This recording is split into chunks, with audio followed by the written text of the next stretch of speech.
Hey guys, Shane here with episode 16 of the NHL Power Rankings. How you doing? Sorry this one's a little day late. Did of course have the Super Bowl yesterday, so I'm recording this on a Monday. Normally I do it on either Saturday night or a Sunday, so I have taken into account Sunday's results, but none of Monday's. So let's get right into our number 10, making their way back up into the Power Rankings. For the first time since week 8, we got your Calgary Flames. They're currently on a 6-game winning streak, one of the hottest teams in the NHL. They're first in the goals against per game, 2.4. Obviously, that has a big deal to do with Markstrom and his 8 shutouts. Third in the league with power play, 84.5. They just added Tyler Toffoli, which is a huge addition today.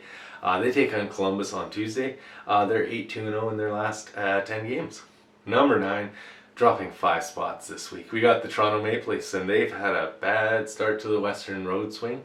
Of course, they lost to Calgary. I didn't really, punish them too much for that, but the loss to Vancouver, I did have to give them a bit of punishment for that.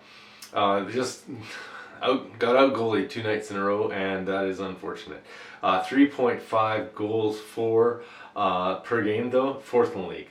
30.5% power play, best in the league. So lots of good signs in Toronto. 7-3 in their last 10. They take on the Avalanche on Wednesday. The Seattle on Monday. That's going to be a huge test for them. Number 8, we got the Vegas Golden Knights. They're up 1 spot due to some other drops. They didn't have the greatest week. Both their games this week ended up in shutouts. They had the 4-0 win in Edmonton, then they got 6-0 loss to Calgary the next night.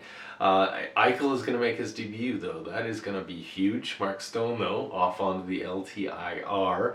Rumors starting now, of course, about Tampa Bay and how they skirted the rules about the salary cap last year. Of course, that talks about. But it is 5-3-2 for them in their last 10, and they take on the Avalanche next. That is on Wednesday. Number 7, we got your Pittsburgh Penguins, and they're back in the top 10 after a week out. They're currently on a 3-game winning streak. They got wins over the Bruins, the Devils, the Sens, so nothing to write home about. But again, win's a win is a win. Jake Getzel's just having himself a season. 24 goals, 50 points. Just great. 7, 1, and 3 in their last 10, and they're going to take on their cross-state rivals. They got the Philadelphia Flyers on Tuesday. That's going to bring us to number 6. We got the New York Rangers. They're up a spot. They've been playing some really good hockey. They're 4th in goals against a game with 2.6. That's obviously Shesterkin's hard work there. 25.9% on the power play. That's good for 4th in the league. They had wins over Seattle 3-2 and the Panthers 5-2. That one was very impressive. 7-3-0 in their last 10. Chris Krieger's just flying. He's got 33 goals, tied for league lead. They're going to take on Boston on Tuesday. And number 5, another really impressive week by the Minnesota Wild. They had 2 wins and 1 loss this week. 2-0. That 2-0 loss to Winnipeg.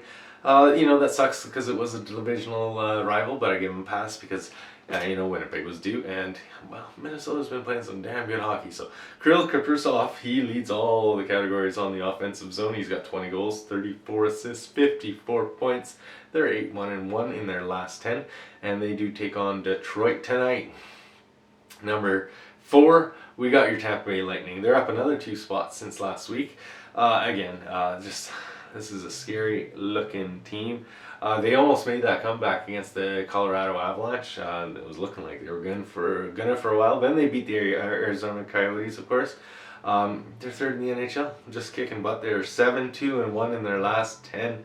Looking strong again. I don't want them to three-peat, but they're looking very tough to beat. They take on the Devils, so that is going to be in New Jersey. Number 3, we got the Florida Panthers, and there's no real movement here. They're in the same spot. They had a big 8-4 win over the Columbus Blue Jackets, but as we talked about, that lost to the New York Rangers 5-2. They're holding this week. If they have another loss like that, there's no way Minnesota does not pass them. They are 4.1 goals for a game, so that's tied 1st in the league with another team we'll talk about. So they know how to score. Bennett has really found a home there. He's got 21 goals. He's leading with that scoring there. 7-3-0 in their last 10, and it's going to be a big game against North Carolina as they take on the Carolina Hurricanes on Wednesday. The Carolina Hurricanes, speaking of them, they are number 2. And again, no movement here, but they're as close. I let them slide, as I said, with that loss to Minnesota because it was 3-2. Minnesota's a damn good team, so I'm not really punishing for that. But I mean, anything like that, and again, Minnesota might pop right out the second next week. So we'll see. They did beat up Boston 6-0. Sebastian Aho, man, 21 goals, 48 points.